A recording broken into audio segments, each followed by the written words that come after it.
Hello everyone. हम देखने जा रहे हैं topic from genetics the principle of inheritance and variation. अब देखिए इस टॉपिक के बारे में क्या क्या देखना है हमको।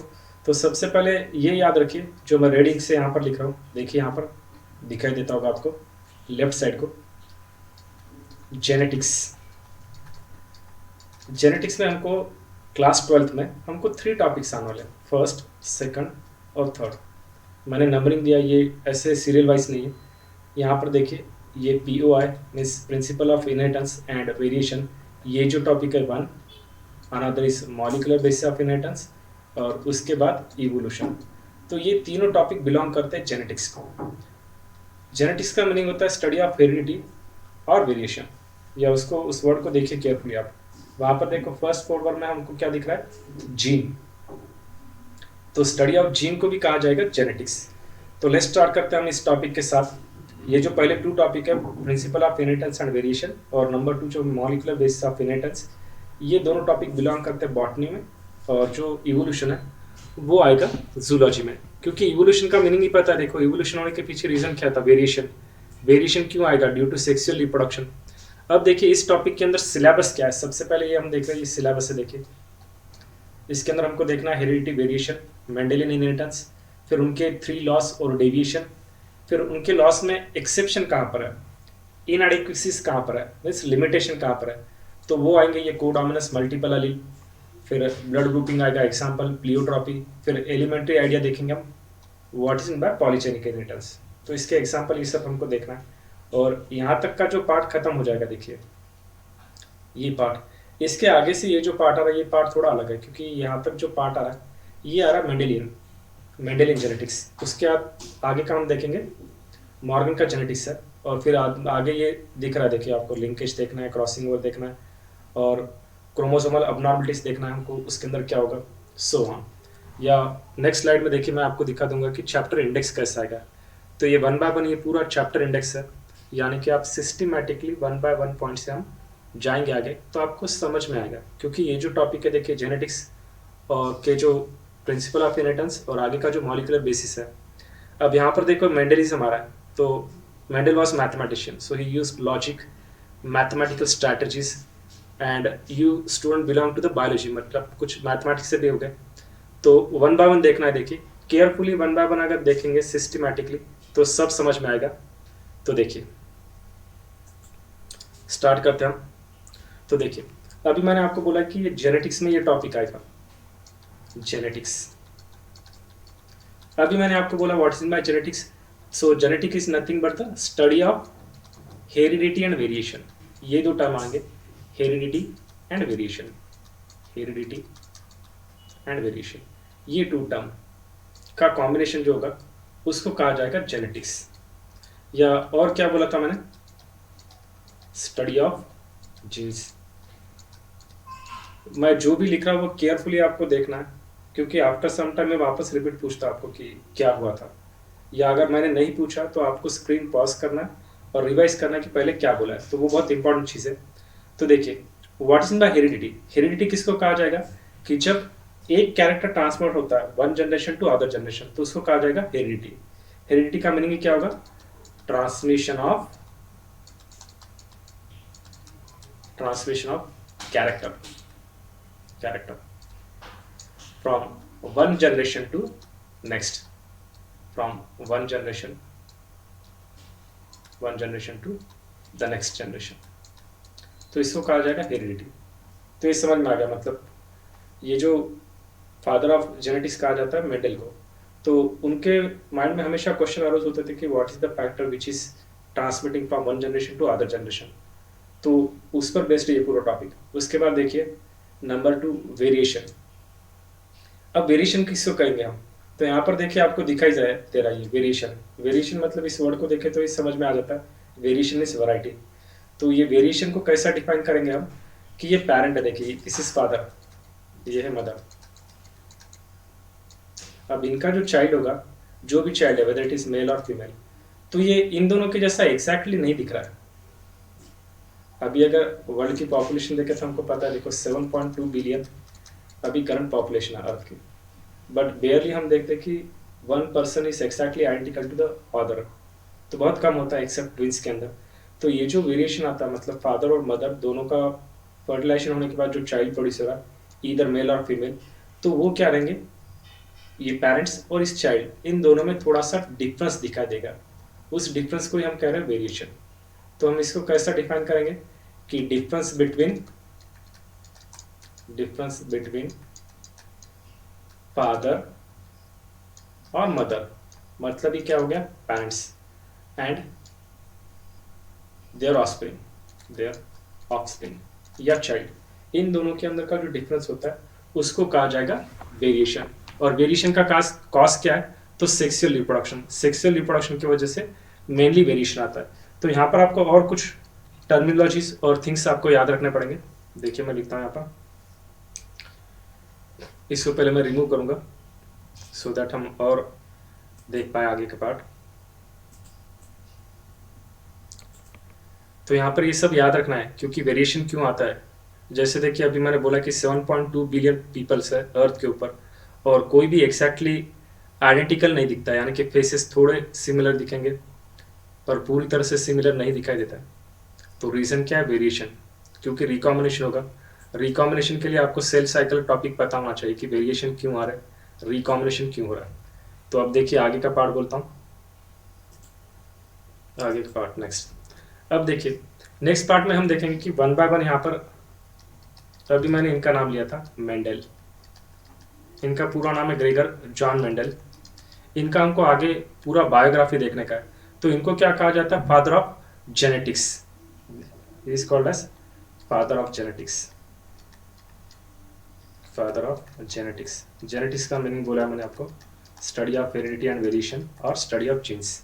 उसके बाद देखिए सबसे पहले ये जो टर्म थी जेनेटिक्स, ये कॉइन की थी बैटसन ने, इनका नाम याद रखिए डब्ल्यू बैटसन। तो इन्होंने क्या किया था, term genetics was coined bye, term genetics was coined by this scientist यानी कि बैटसन। कॉइन मतलब सबसे पहले ये टर्म जो इन्होंने लाई थी, तो इन्होंने लाई थी सबसे पहले। और इनका और एक कंट्रीब्यूशन देखिए, इनको कहा जाता है father of modern genetics, he is called as father of modern genetics, modern genetics, ये याद रखना आपको। उसके बाद देखिए क्योंकि जेनेटिक्स और मॉडर्न जेनेटिक्स में डिफरेंस है। और उसके बाद देखिए और एक वर्ड आएगा आगे, मतलब और एक साइंटिस्ट है जिनका नाम है T H Morgan, T H Thomas Hunt Morgan. इनको कहा जाता है father of experimental genetics, he is called as father of experimental genetics, experimental genetics. इनको कहा जाएगा फादर ऑफ एक्सपेरिमेंटल जेनेटिक्स, क्योंकि जो देखिए जो फर्स्ट जो जेनेटिक्स जिनको बोला फादर ऑफ जेनेटिक्स मेंडल को, इन्होंने जो लॉस प्रपोज किए थे, मतलब law of dominance, independent assortment, segregation, ये जो लॉस थे, अब इन्होंने जो बोला था वो ऑलमोस्ट करेक्ट था, पर कहाँ कहाँ पर कुछ लिमिटेशंस है। वो लिमिटेशन कौन से थे ये इन्होंने बताया। जैसे देखिए हम थोड़ी देर पहले मैंने आपको बताया था कि चैप्टर इंडेक्स, तो उस चैप्टर इंडेक्स में और सिलेबस में मैंने आपको बताया कि इस टॉपिक के अंदर एक पार्ट आएगा मेंडलिज्म, एक पार्ट आएगा आगे का जेनेटिक्स, जहाँ पर मेंडल ने जो बोला था उन्होंने उनके लिमिटेशंस क्या है और वो लिमिटेशन क्यों है, तो वो आगे का पार्ट वो था। तो देखिए उसके बाद इनका भी नाम याद रखिए, ए करोड़। तो अब देखो ये जो साइंटिस्ट है इनके अंदर इन्होंने क्या बोला था कि इनको कहा जाता है फादर ऑफ ह्यूमन जेनेटिक्स, और उसके बाद आता है बायोकेमिकल जेनेटिक्स। तो ये दोनों वर्ड याद रखने का, यहाँ पर देखिए मैं लिखता हूँ father of human genetics and biochemical genetics.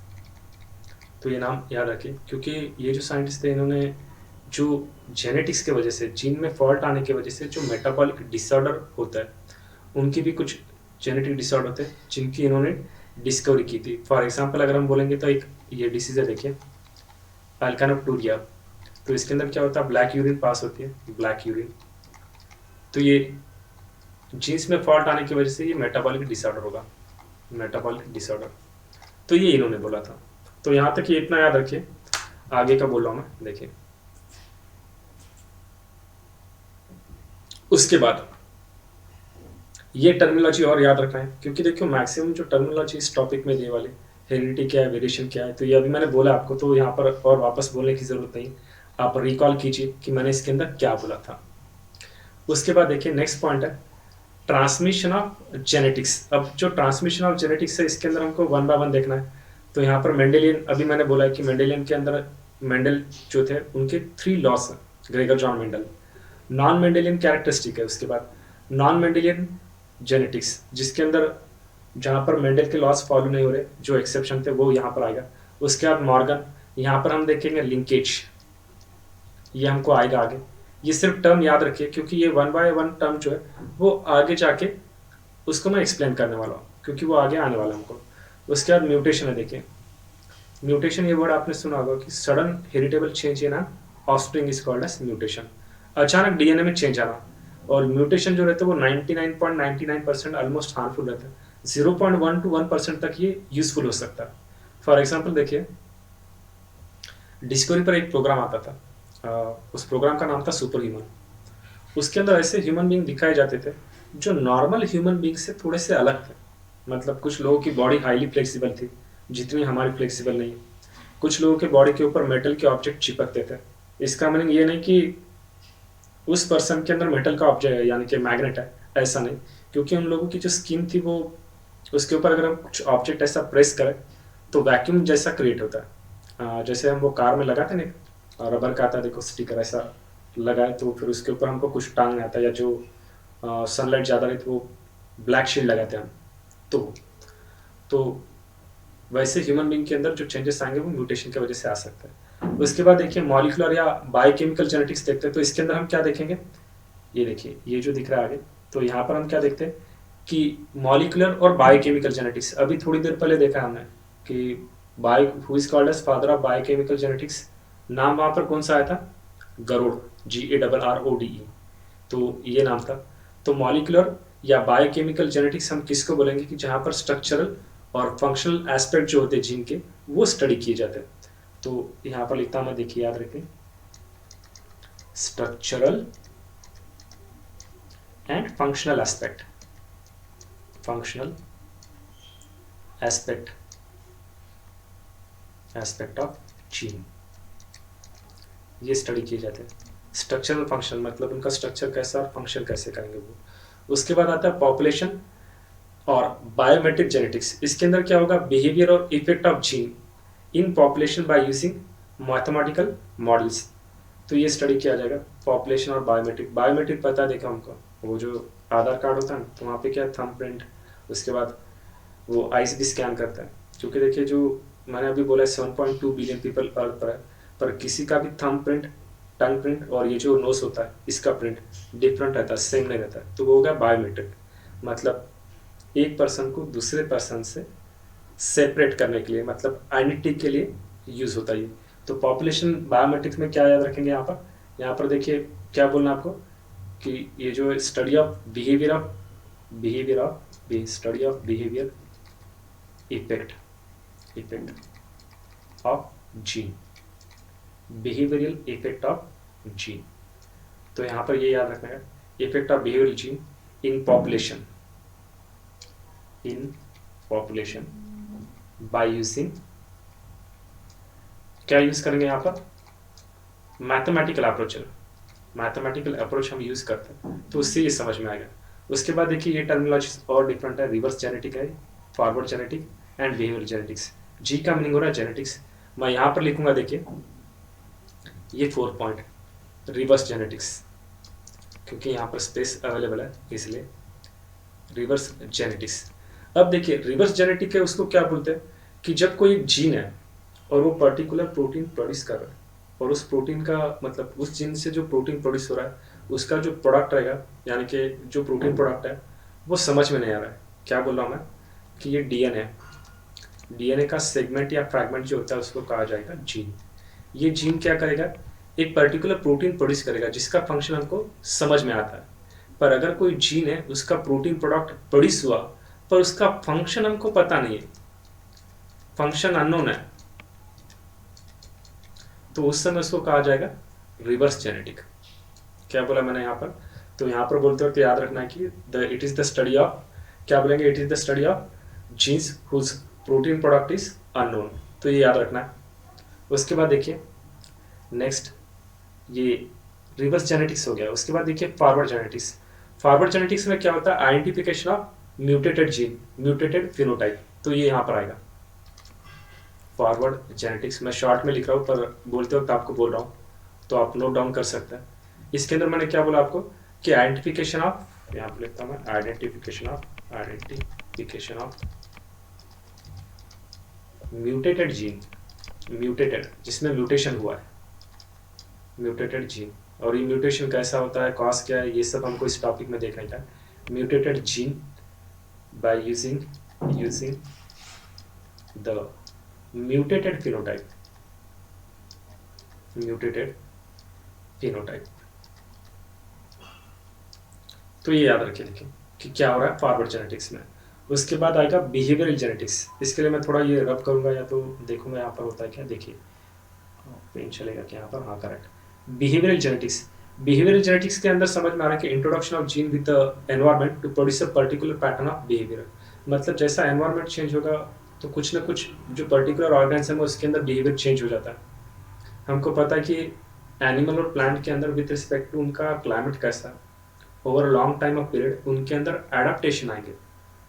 जैसे देखते हैं हम डेजर्ट के अंदर जो प्लांट मिलते हैं उनके अंदर क्या रहेंगे, spine, to reduce the loss of water, transpiration का रेट कम हो जाएगा, तो वो होता है बिहेवियरल जेनेटिक्स। जहाँ पर क्या बोलेंगे, यहाँ पर देखिए बोल देता हूँ, स्टडी ऑफ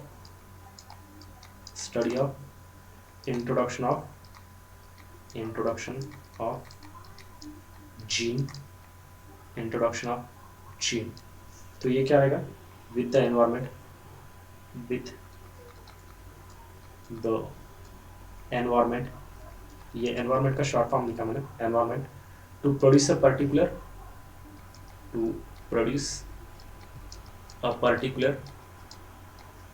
पैटर्न ऑफ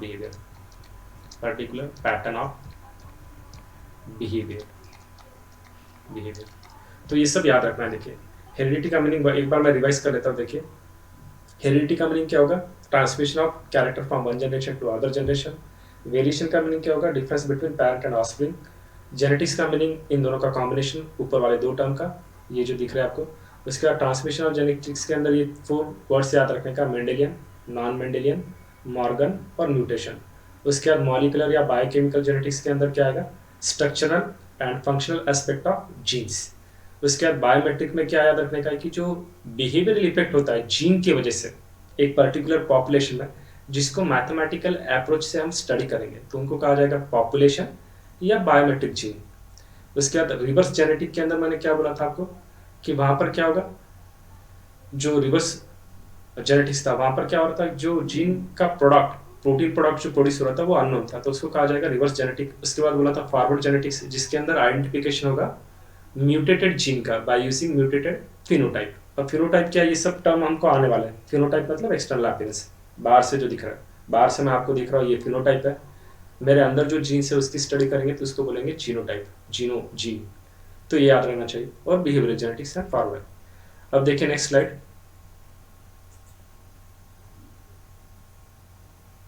देखिए हम वन बाय वन, मैंने आपको जैसा इंडेक्स दिखा है वैसे हम वन बाय वन जाएंगे।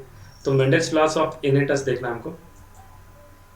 देखिए इसमें बहुत सारे इंपॉर्टेंट टर्म्स आ रहे हैं, तो वन बाय वन टर्म्स देखेंगे। ये तो टर्म हो गए अभी, जेनेटिक्स क्या है वो मैंने आपको बोला। उसके बाद देखिए इनहेरिटेंस। इनहेरिटेंस का मीनिंग क्या हो रहा है कि जो कैरेक्टर ट्रांसमिट हो रहा है from father to, means parent to child. Father अगर बोले तो हम बोलेंगे पैटर्नल, और मदर अगर रहा तो उसको बोलेंगे मैटरनल, तो ये याद रखिए। उसके बाद वेरिएशन मैंने अभी डिफाइन किया क्योंकि इस टॉपिक में बहुत सारी टर्मिनोलॉजी आती है, तो याद रखिए। यहाँ पर देखिए आपको स्लाइड में दिखाई दे रहा होगा, यहाँ पर ये देखिए आई का करेक्ट कलर, आई का कलर डिफरेंट होता है अगर देखें तो। उसके बाद देखिए character means heritable feature among the parents and offspring.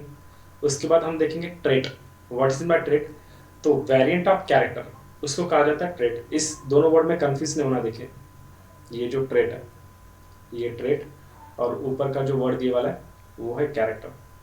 Character मतलब क्या रहेगा, heritable feature among the parent and offspring, जैसे आई का कलर है।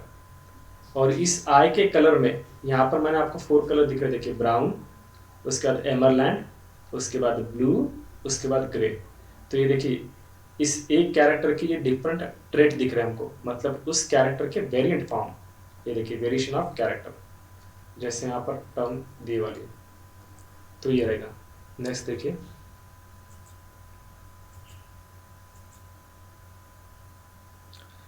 ये सबसे इंपॉर्टेंट टर्म है, इसको पक्का ध्यान रखें, क्योंकि बहुत सारे बच्चों को कंफ्यूज होता है कि अलील मतलब क्या रहता है। तो अलील मतलब क्या बोलते हैं हम, two alternative form of one contrasting character. जैसे देखो, अगर मैं बोलूंगा कि हाइट, अगर हाइट देखेंगे तो क्या रहता है, एक तो टॉल रहेगा या तो डॉफ रहेगा। देखते हैं ना हम, कुछ लोग थोड़े उनकी हाइट कम होती है, कुछ लोगों की हाइट ज़्यादा होती है, कुछ लोगों की बहुत ज़्यादा हाइट होती है। जिसकी बहुत ज़्यादा हाइट होती है लोग उसको चिढ़ाते थे, ऊपर हाथ घुमा के बोलो ऊपर का क्लाइमेट कैसा है, पूछते उसको। तो हाइट एक कैरेक्टर हो गया, पर उसके टू डिफरेंट फॉर्म हो गए, वेदर इट इज टॉल और डॉर्फ। तो two alternative form of one contrasting character, उसको कहा जाएगा अलील। मैंने क्या बोला, एक बार रिपीट कीजिए। Two alternative form of one contrasting character, उसको कहेंगे अलील, या हम बोलेंगे अल्टरनेटिव फॉर्म ऑफ जीन। जैसे देखिए tall and dwarf, these are the two alleles of a gene of a character. जैसे देखिए हमको यहाँ पर दिख रहा है ये क्रोमोसोम, और क्रोमोसोम पे जहाँ पे जीन रहता है, ये पूरा पार्ट ब्लू कलर से जो दिख रहा है ना आपको, ये पार्ट है क्रोमोसोम। क्रोमा मतलब कलर, सोमा मीन्स बॉडी। तो इस क्रोमोसोम पे जहाँ पे जीन प्रेजेंट होता है, ये देखिए मैं रेड डॉट से दिखा रहा हूँ, तो जहाँ पर ये आपको जीन दिखाई दे रहा है, इस पार्ट को कहा जाता है लोसाई। ज़्यादा अगर दिखे तो लोसाई, पर अगर मैं क्रोमोसोम पे ये ओनली पर्टिकुलर वन जीन दिखा रहा हूँ, तो इसको कहा जाएगा लोकस। क्या होगा लोकस का मीनिंग, द पॉइंट और the place on the chromosome where the gene is present, जहाँ पे जीन रहता है वहाँ पे उस पार्ट को कहा जाएगा लोकस। और ये ज़्यादा दिखे हमको, वहाँ पे मैंने लाइन से डॉट निकाला, तो उनको कहा जाएगा लोसा। तो जैसे देखिए यहाँ पर दिख रहा है कि ये होमोजाइगस, होमो का मीनिंग होता है सेम, होमोजाइगस मतलब देखिए बीबी दिख रहा है, दोनों सेम कैपिटल लेटर। हेटेरोजाइगस मतलब क्या होगा, जो जेनेटिकली इम्प्योर है, जिसके अंदर एक डोमिनेंट कैरेक्टर है, एक रेसेसिव है। जो डोमिनेंट कैरेक्टर होता है वो कैपिटल लेटर से लिखा जाता है, जो रिसेसिव कैरेक्टर होगा वो स्मॉल लेटर से लिखा जाता है। तो यहाँ पर याद रखिए, देखिए ये हेटेरोजाइगस है और ये है होमोजाइगस। यहाँ पर इन्होंने होमोजाइगस दिखा, पर यहाँ पर करेक्शन है, देखिए यहाँ पर इन्होंने लिखते वक्त ऐसा लिखना चाहिए था इस स्लाइड में, करेक्ट। तो ये हो जाएगा होमोजाइगस। इस हेटेरोजाइगस को और एक वर्ड यूज किया जाता है, हेमीजाइगस।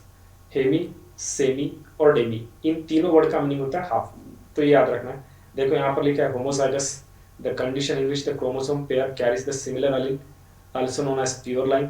तो ये रहेगा, देखिए ये दोनों गैमेट है प्योर फॉर्म में, यहाँ पर ये प्योर फॉर्म है, ये है टॉल, ये है डॉट, ये कैपिटल वाई वाई, ये स्मॉल वाई वाई, तो ये होमोजाइगस है। और जहाँ पे एक कैपिटल और एक स्मॉल रहेगा, तो ये रहेंगे heterozygous. Heterozygous means the character which is not genetically pure, जिसके अंदर डोमिनेंट एक रेसेसिव रहेगा। और होमोजाइगस का मीनिंग क्या बोलेंगे यहाँ पर, the character which is genetically true, genetically true is called homozygous. तो ये याद रखना, देखिए होमोजाइगस क्या है, हेटेरोजाइगस क्या है। नेक्स्ट देखिए, टर्मिनोलॉजी बहुत है, देखिए इस टॉपिक में आपको समझ में आना चाहिए क्या क्या लिखा है किसमें। ये देखिए dominant character and recessive character. अब डोमिनेंट क्या होता है कि जो क्रॉस करने के बाद, मेल और फीमेल का क्रॉस करने के बाद जब चाइल्ड आएगा, तो चाइल्ड में मैक्सिमम कैरेक्टर कौन से विजिबल है, फिनोटाइप जो हमको दिख रहा है। तो जो कैरेक्टर एक्सप्रेस हो रहा है उसको हम कहेंगे डोमिनेंट, और जो कैरेक्टर रेसेसिव फॉर्म है, हिडन फॉर्म है, दिख नहीं रहा है पर आगे एक्सप्रेस होगा, तो वो रहेगा रेसेसिव कैरेक्टर। तो यहाँ पर ये टर्मिनोलॉजी और पता होना चाहिए आपको कि ये जो डोमिनेंट कैरेक्टर जो बोल रहा है उसका मीनिंग क्या होगा। देखिए क्या बोला मैंने आपको, यहाँ पर ये डेफिनेशन याद रखिए, the character which is expressed और seen in F1 generation, F1 generation में दिखेगा, सो ऑन जनरेशन में जो दिखेगा एक्सप्रेस होगा, उसको कहा जाएगा डोमिनेंट कैरेक्टर। तो यहाँ पर देखिए मेल के अंदर दिख रहा है क्लेफ्ट इन चेन, क्लेफ्ट मतलब स्पेस, यहाँ पर देखिए क्लेफ्ट नहीं दिख रहा है, recessive.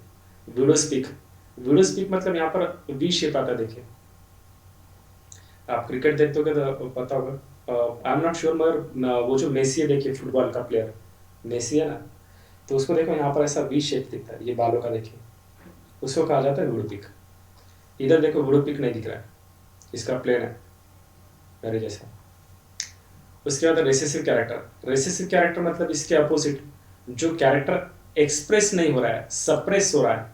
The character which is suppressed और नॉट एक्सप्रेस्ड और नॉट सीन, नॉट सीन लिखेंगे, नॉट सीन, या इसको और ये वर्ड यूज कर सकते हैं हिडन और लैटेंट। ये चारों वर्ड याद रखिए, सप्रेस और नॉट सीन और not visible in the open generation और हिडन और लैटेंट। तो उस कैरेक्टर को कहा जाएगा रेसेसिव, और जो जनरली इंडिकेट करते हैं स्मॉल लेटर से। तो यहाँ पर देखिए रेसेसिव कैरेक्टर ये दिख रहा है आपको, यहाँ पर रेसेसिव लिखे वाला है, तो आपको समझ में आएगा मेरे को क्या बोलना है।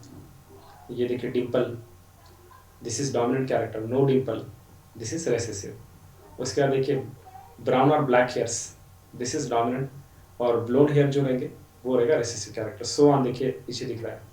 या सिंपली देखिए आप कभी ऐसा, अगर आपको मैं दिख रहा हूँ वीडियो में, तो ऐसा हैंड करके आप ऐसा कीजिए।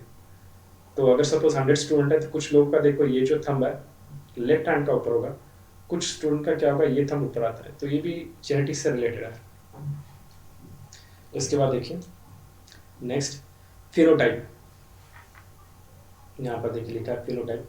फिनोटाइप मतलब the external appearance of an individual या फिजिकल एक्सप्रेशन। यहाँ पर क्या लिखेंगे आप, external appearance of an individual, बाहर से हम कैसे दिखाई दे रहे हैं, appearance, this is called as phenotype. और हमारे अंदर जीन कैसे है, वो कैसे काम कर रहे हैं, तो उसको कहा जाएगा जीनोटाइप। याद रखिए बहुत इंटरेस्टिंग टॉपिक है ये। फिनोटाइप क्या है, जीनोटाइप कैसा है, बाहर से कैसा दिखा अंदर क्या है। हम बहुत सारे इतने लोग दिखते देखिए, सभी का थोड़ा बिहेवियर अलग रहता है, दिखने को अलग है। Genotypic genetic constitution almost 99% same है, 1% सबका डिफरेंट है, इसलिए हम सब थोड़े डिफरेंट है, सबकी सोच सेम नहीं रहेगी। तो ये जो चीज़ आ रही है इसके वजह से आ रहा है जीनोटाइपिक, क्योंकि कुछ लोगों के जीन स्ट्रांग होते हैं, अच्छे कैरेक्टर होते हैं। फॉर एग्जाम्पल देखिए Swami Vivekananda, the strength is life, weakness is death, तो मतलब पावरफुल माइंड है, जीनोटाइप अच्छा है। उसके बाद देखिए हाइब्रिड। हाइब्रिड का मीनिंग क्या होगा कि जब मेल और फीमेल दोनों का क्रॉस होता है तो आने वाले इंडिविजुअल में क्या होगा, मैटरनल और पैटर्नल दोनों भी क्रोमोसोम मिक्स हो रहा है, मैटरनल एंड पैटर्नल, और इनसे क्या होगा, चाइल्ड ज़ाइगोट, महात्मा अवतार धारण करेगा, तो ये रहेगा हाइब्रिड। इसके अंदर देखो इस वर्ड से मीनिंग समझ में आता है, HY इसका मीनिंग होता है HIGH, और ये जो BRID ये जो वर्ड लिखा है इसका मीनिंग होता है ब्रीड, ब्रीड का मीनिंग होता है टू प्रोड्यूस, तो याद रखने का ये। नेक्स्ट देखिए इनकी बायोग्राफी याद रखना जरूरी है। देखिए फादर ऑफ जेनेटिक्स जिनको कहा जाएगा Gregor John Mendel, he is called as the father of genetics, क्योंकि इनको ही कहा गया फादर ऑफ जेनेटिक्स। और बाकी कौन कौन से नेम है तो वो मैंने आपको बोले वाले, तो ये सब नेम आपको यहाँ पर याद रखने के कि 1 by 1 इन्होंने क्या किया था, क्या क्या है इनका रोल। तो ये इनका एक बार बायोग्राफी बोल देता हूँ। देखिए he is called as father of genetics, और इनका जो पीरियड अगर देखा जाएगा तो इस पीरियड में इनका वर्क हुआ 1822 टू 1844। नाम याद रखिए क्योंकि इनका बहुत महान काम है, और ये उन साइंटिस्ट में से कि जिनका काम बहुत बड़ा था, पर जब उनकी डेथ हुई तो at that time he was unfamous. और कोई पर्सन है जिसका काम देखो बहुत बड़ा है पर लोगों को समझ में नहीं है और उनकी डेथ हो गई, तो उनके लिए ये वर्ड यूज़ किया जाता है, he died as an priest बोलता है। Mendel was died as an priest, मतलब वर्क बहुत बड़े थे पर अननोन थे। तो ये इनका बर्थ हुआ था 22 जुलाई 1822 में, एक विलेज है ऑस्ट्रिया में, हेंजिडॉर्फ नाम का एक प्लेस है, तो उसके अंदर सिसलिया नाम का एक विलेज है, तो वहाँ पर इनका बर्थ हुआ था। कहाँ पे, ऑस्ट्रिया में। ऑस्ट्रिया ये यूरोप में आता है, बर्फ ज़्यादा होती है। देखिए वहाँ पर एक प्लेस है हेंजिडॉर्फ, वहाँ पर सिसलिया नाम का एक विलेज है, इस विलेज में इनका बर्थ हुआ था और इनकी डेथ हुई थी 6 जनवरी। इनकी बायोग्राफी देखिए इंपॉर्टेंट है क्योंकि इसके ऊपर भी क्वेश्चन पूछा है।